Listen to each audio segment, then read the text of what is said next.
Throughout history, humans have employed extremely cruel torture devices that were designed to cause excruciating pain. Many of these torture methods and devices were designed to deform the victim and cause severe injury, but sometimes they would even kill them. They would go too far. Most times the torture devices left the victim to deal with a lifelong agony and deformity. So let's take a look at the top 10 most painful ways to be tortured. And I'm just letting you guys know that, it's a little bit of a different background. I'm at my home studio right now. I'm not at my other studio with the green screen, and it's because I've been dealing with health issues. I do apologize for this, but I still wanted to make videos for you guys. If you guys click right over here, this will take you to my vlogging channel. I talk a lot about what's going on with me. Also, my fiance has been dealing with a lot. Right now, I've been diagnosed with sciatica. It's a pinched nerve in my back or a slipped disc. We don't know what it is.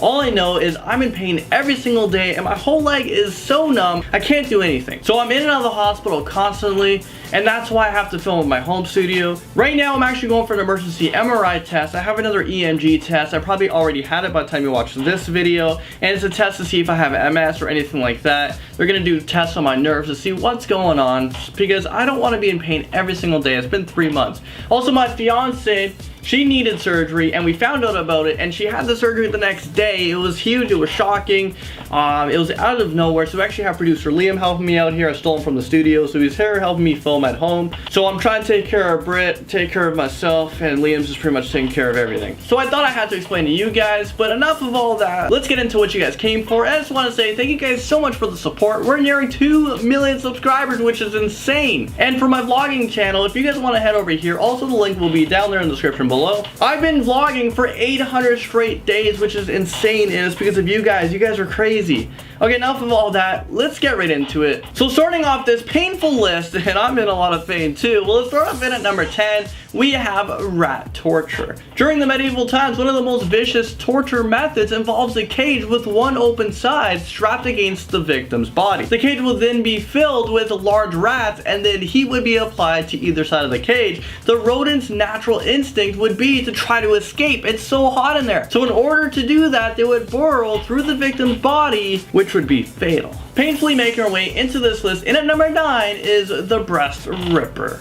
Oh my god. This torture method was specifically designed for women, and as the name suggests, the method sounds excruciating. Well, it is. The breast ripper was used to cause major blood loss, and the claws would often be red hot. They would be placed on the exposed breast, and the spike penetrated beneath the skin. The device would be pulled and jerked, causing large chunks of flesh just ripping right off. The Spanish donkey makes its way into this list at number 8. The Spanish donkey? Don't let the name fool you. This has to be one of the most barbaric and painful torture methods ever used. So during the Spanish Inquisition, the victim was stripped of their clothing, placed straddling a donkey-like apparatus, which was essentially a wooden board with a wedge on top of sharp nails. After the victim was placed onto this device, the torturer would add weights to the victim's feet until finally the wedge slipped through the victim's body. Now at number 7 on this list, and this has to be the most unlucky list ever, is we're talking about the terrifying crocodile shear. This torture method was primarily used on those who would attempt to assassinate the king. The iron pincer was heated red hot before being used to clamp down onto the victim's appendages. The shears would then slowly and painfully separate the appendage from the body.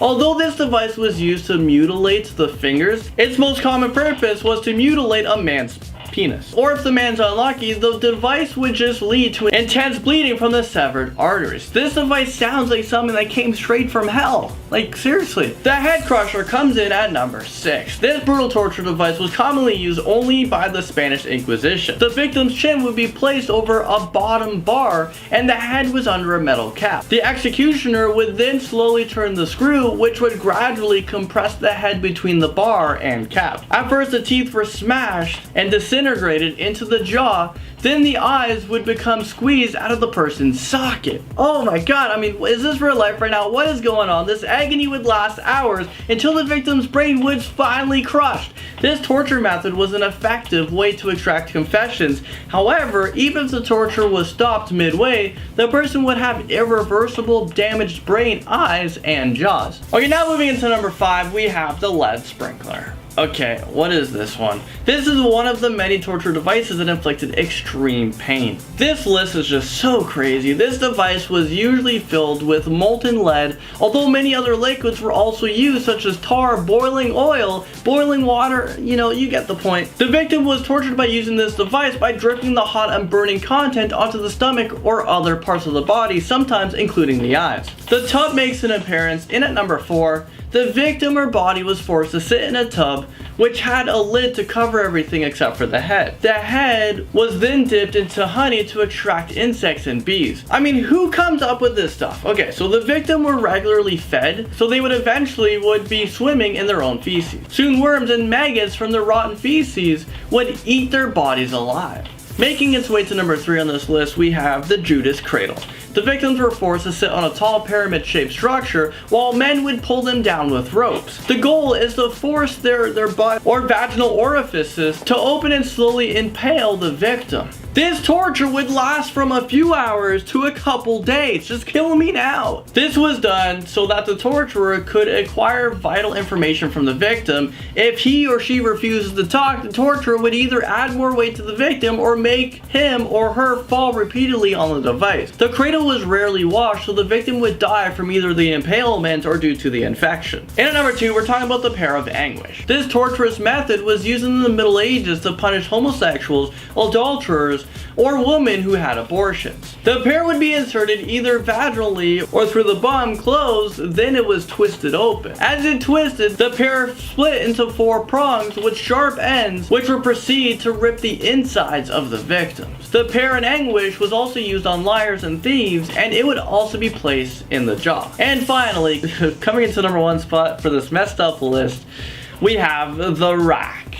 This is known to be one of the most painful forms of medieval torture. The rack consisted of a large rectangular wooden frame with a roller at both ends. The victim was placed on the frame with the ankles strapped to one of the rollers and the wrist to the other. As the interrogation process began, a handle attached to the top roller was used, gradually stretching the limb away from the body, which is obviously extremely painful. I would not want to be in any of these situations. The ropes would pull the victim's arm and legs, eventually dislocating the joints, snapping the muscle and ligaments, and sometimes even ripping the person's upper limbs right off the body. I mean, the executioner, god damn, you see a whole lot of stuff. Well, that's it for this list. Thank God for that. If you guys made it to the end, I'm sorry for disturbing you guys, and I do apologize for filming here, guys. I hope you guys understand. I just gotta take care of my health right now, dealing with sciatica and all that. I can't stand, that's why I'm not at the studio. I gotta sit on this chair that like squeaks so much. Don't forget to check out my vlog channel if you want Atlanta Production Vlogs. We're over 800 straight days. It's so insane. A lot of you guys have been subscribing and viewing.